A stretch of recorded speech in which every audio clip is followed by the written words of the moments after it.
નવરાત્રી મહોત્સવને લઈને Surat police commissioner Anupamsinh ગેહલોતની અધ્યક્ષતામાં મહત્વપૂર્ણ બેઠક યોજાઈ। આ બેઠકમાં નવરાત્રીના આયોજકો સાથે ચર્ચા કરવામાં આવી હતી। જાણકારી મુજબ આ વર્ષે સુરતમાં હજારો કરતાં વધુ કોમર્શિયલ, નોન કોમર્શિયલ અને શેરી ગરબાના આયોજનો થવાના છે। નવરાત્રી દિવસોમાં સુરક્ષા માટે 10,000થી વધુ પોલીસ કર્મચારીઓ અને સુરક્ષા દળો તૈનાત કરાશે, જેમાં હોમગાર્ડ અને ટીઆરબીના જવાનોનો સમાવેશ કરવામાં આવશે। સાથે જ સી ટીમના અલગ અલગ યુનિટ્સ પણ કાર્યરત રહેશે। ગરબા આયોજકોને આયોજન સ્થળોએ એઆઈ કેમેરા સ્થાપિત કરવા સૂચના આપવામાં આવી। આ કેમેરા સીધા સીપી કચેરીના કમાન્ડ એન્ડ કંટ્રોલ રૂમ સાથે જોડાયેલા રહેશે। લાઈવ સ્ટ્રીમિંગ થકી પોલીસને કાર્યક્રમમાં આવતા લોકોની સંખ્યા પર નજર રાખવાની સુવિધા મળશે।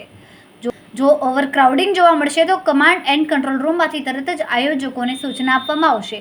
આ પગલું માત્ર ક્રાઉડ મેનેજમેન્ટ માટે નહીં, પરંતુ કોઈપણ અઘટિત ઘટનાને અટકાવવા માટે મદદરૂપ બનશે।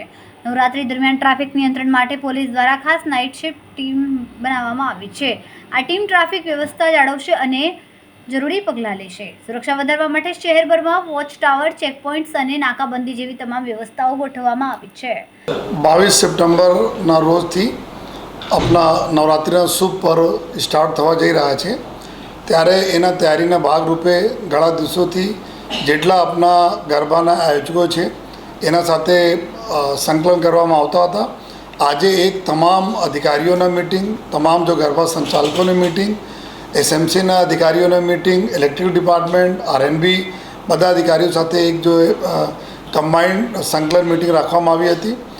આમાં મુખ્ય પર્પસ એવું છે કે જ્યારે મોટા ગરબા અહીંયા થાય છે જેની સંખ્યા જો કોમર્શિયલ ગરબા તરીકે એના ઓળખીએ છીએ, જેના હજારોની સંખ્યા લોકો રહે છે, લગભગ 15 જેટલા ગરબા આપણા કોમર્શિયલ ગરબા થાય છે।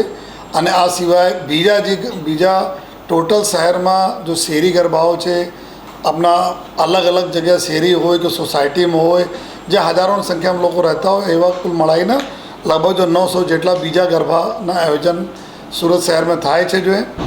અને જો કોમર્શિયલ સિવાય પણ ઘણા બધા ગરબા છે જે મોટી સંખ્યામાં લોકો ભેગા થાય છે, લેકિન આ બિના ટિકટના હોય છે। આ તમામ ગરબાઓનો સમાવેશ કરીએ તો કરોડ 1000ના આસપાસ અમારા ગરબાના આયોજન સુરત શહેરમાં કરવામાં આવે છે। તો આજે જો સંકલનના મિટિંગ થઈ, એમાં સમયસર પબ્લિકના સુરક્ષાના ધ્યાનમાં રાખતા અને સાથોસાથ ગરબામાં મા આદિશક્તિના આરાધના વખતે જો ભાગરૂપે જો ગરબાના આયોજન થાય છે, આમાં અમારા જો સુરતવાસીઓને કોઈ પણ પ્રકારના કોઈ તકલીફો નહીં પડે, એના ખૂબ કેવી રીતે સહેજતા સાથે આ લોકોને અવર જવર થાય, ગરબાના જગ્યા ઉપર ડોમના અંદર ત્યાં પણ કોઈ પણ પ્રકારના અનિચ્છનીય બનાવ ન બને, આ તમામ પ્રકારના સંકલનના આજે ચર્ચા કરવામાં આવી અને આયોજકોને સૂચના આપવામાં આવી। જો ફાયર ડિપાર્ટમેન્ટના અધિકારીઓ અહીંયા હાજર હતા, ઇલેક્ટ્રિકલના હાજર હતા અને જો આરએનબીના, સ્ટ્રક્ચરના, મિકેનિકલના આ લોકો બી આ લોકોને સમજ પાડી કે શું આપણા તકેદારી રાખવાની જરૂરત છે। ટ્રાફિકના અમારા જો ટીમ છે, ટ્રાફિકના અધિકારીઓ પણ જો બી ટ્રાફિકના પ્રશ્નો હતા એના બી ચર્ચા કરી। આ પૂરા સમગ્ર પૂરા અમારા નવરાત્રિના જો ગરબાના અને દશેરા એના પૂરા તહેવાર ખૂબ સારી રીતે થાય, એના માટે પૂરા શહેરમાં અમે લોકોના લગભગ જો 10,000 જેટલા પોલીસ, હોમગાર્ડ, ટીઆરબીના જવાનો ખડે પગે રહેશે। અમારી નાઇટમાં પૂરી અલગ સ્કીમ અમે લોકો બનાવવામાં આવી છે। જો જેટલા બી અલગ અલગ વિસ્તારો છે, જ્યારે ગરબા પતે છે, લગભગ મોરલે એક સાથે ગરબાનો કાર્યક્રમ પૂરા થતા હોય છે, તો હજારો લાખોની સંખ્યામાં લોકો જો રોડ મતલબ યુઝ કરે છે અને પછી ઘરે જવા માટે, તો એના બી ધ્યાનમાં રાખીને અમારા નાકાબંધી પોઈન્ટ્સ થઈ ગયા જે અમારા ચેક પોઈન્ટ રહેશે, વોચ ટાવર રહેશે, એની અમે લોકો વ્યવસ્થા કરી છે। અને સાથોસાથ